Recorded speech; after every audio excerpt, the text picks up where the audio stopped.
आज जो ये प्रेस हो रही है, यहाँ के लोकल विधायक प्रदीप बत्रा जी के खिलाफ में हो रही है। जो उनकी छोटी बहन है, उनके फर्जी सिग्नेचर करके उन्होंने प्रॉपर्टियों को अपनी बेटी और बेटे के नाम किया गया है। तो जिसका पुलिस के पास ये लोग गए, पुलिस ने एफआईआर लॉन्च नहीं की और ये लोग दिल्ली से वकील आते हैं यहाँ पर डिस्ट्रिक्ट कोर्ट में। उसके बाद कोर्ट के द्वारा आज आदेश हुआ कि प्रदीप बत्रा पर एफआईआर लॉन्च होनी चाहिए।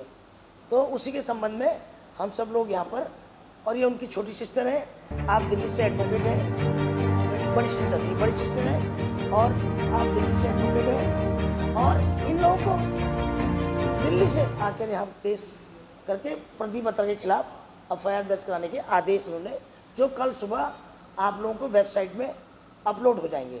जो आज 5 बजे आदेश हुआ, जो अभी आदेश अपलोड नहीं हुआ, और कल सुबह तक आप लोगों को आदेश की कॉपी मिल जाएगी। हाँ, ये इनकी सगी बड़ी बहन है, रुड़की कोर्ट से एसीजीएम से। एसीजीएम जी शॉर्ट इस प्रकार है, हमने जुलाई के महीने में 22 तारीख को रुड़की के सिविल लाइंस थाने में कंप्लेंट दी। उसके बाद एसएसपी ऑफिस में कंप्लेंट दी, एसपी ऑफिस में भी कंप्लेंट दी, सब जगह कंप्लेंट दी। लेकिन उसके बाद भी पुलिस के द्वारा किसी भी प्रकार का कोई भी उनके अगेंस्ट में एक्शन नहीं लिया गया। इसके बाद कल आके हमने फिर कोर्ट में रुड़की की एसीजीएम साहब के पास 156 की अपनी याचिका दर्ज कराई, जिसमें आज की डेट में उन्होंने संज्ञान लेते हुए हमारी 156 दिन को स्वीकृत करा है और पुलिस को ये डायरेक्शन दी है कि इसमें जितने भी विपक्षीगण हैं उन सब के अगेंस्ट में इन्वेस्टिगेशन करके तरीके से और याचिका को दर्ज किया जाए।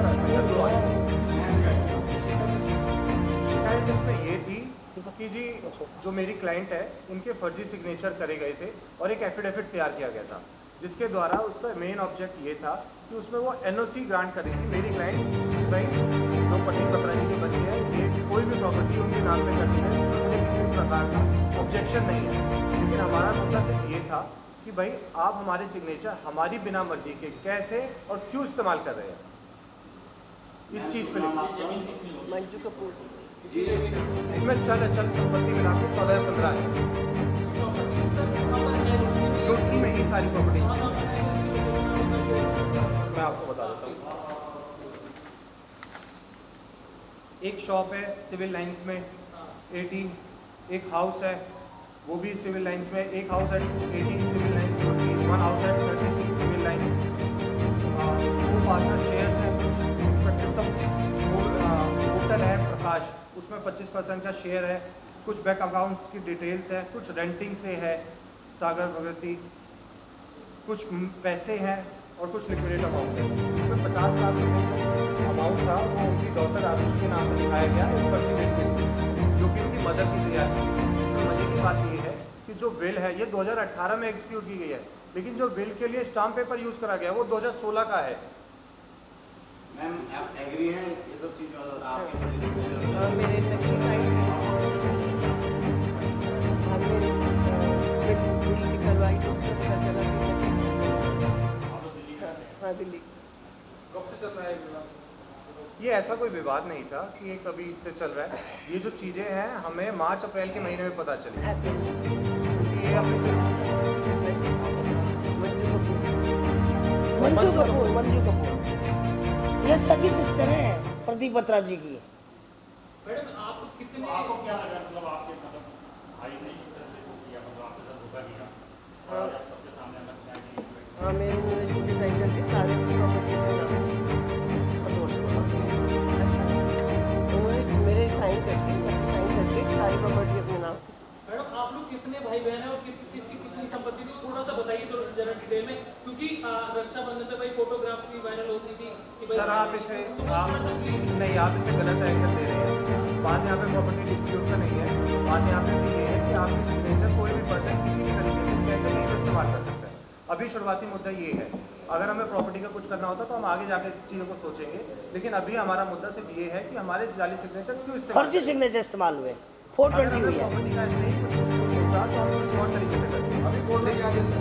कोर्ट का आदेश किया है जो हमारे डॉक्यूमेंट्स हैं जिन पे इन्होंने आज तक संज्ञान नहीं लिया है, उन डॉक्यूमेंट पे संज्ञान लिया जाए और FIR दर्ज की जाए। किसके खिलाफ क्या नाम?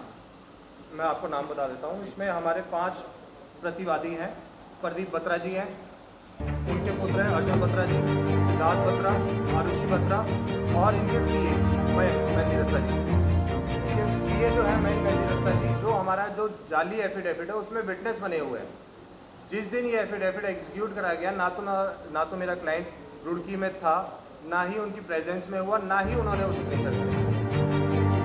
मामला केवल सिग्नेचर को लेकर प्रॉपर्टी का अभी तक तो नहीं है, लेकिन जो उनका मोटिव था इस एफिडेविट के थ्रू, वो उनका मोटिव रॉन्गफुल गेन का था, जिस वजह से हमने FIR कराई है।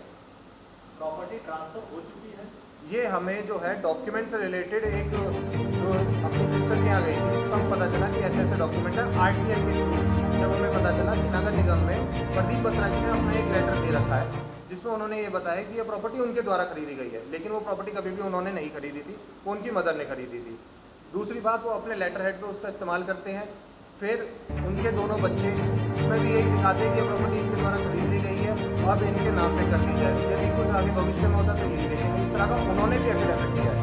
थाना की खरीद ली गई है, जी। उसका कोई एविडेंस तो पेश किया एविडेंस कोई नहीं लगाया, उसमें उन्होंने सिर्फ और सिर्फ जो हमारे पास दस्तावेज प्राप्त हुए हैं उसमें सिर्फ मदर की सेल डीड है जिसमें मदर के नाम पे प्रॉपर्टी है। अच्छा, अगर प्रॉपर्टी बिल्कुल, आप किसी भी बिना मर्जी के कोई भी चीज़ अगर करेंगे तो आपका हक है कि आप उनके अगेंस्ट में जाएं। आप यहाँ पे देखिए कि संज्ञान किस तरह से लिया जा रहा है, कि किस तरह से किसी के झूठे सिग्नेचर का इस्तेमाल किया जा रहा है। और तो वो सिग्नेचर है जो 2018 में करे गए थे, जो 2023 में पता चल रहे हैं। अगर आपके साथ कोई ऐसे करें तो क्या आप लोग, मेरा क्वेश्चन आप सबसे है कि आप लोग इस पर कोई प्रतिक्रिया नहीं दिखाएंगे? आप लोग कोर्ट से पहले गए, पुलिस के पास भी हाँ, नहीं, हम गए थे। हमने SSP साहब को भी अपनी कंप्लेंट रजिस्टर कराई थी, जिसमें उन्होंने बाकायदा हमारी रिसीव करी थी। 22 जुलाई को हम गए थे, लेकिन उस पर भी कोई भी एक्शन नहीं लिया गया, जिस वजह से हमने 176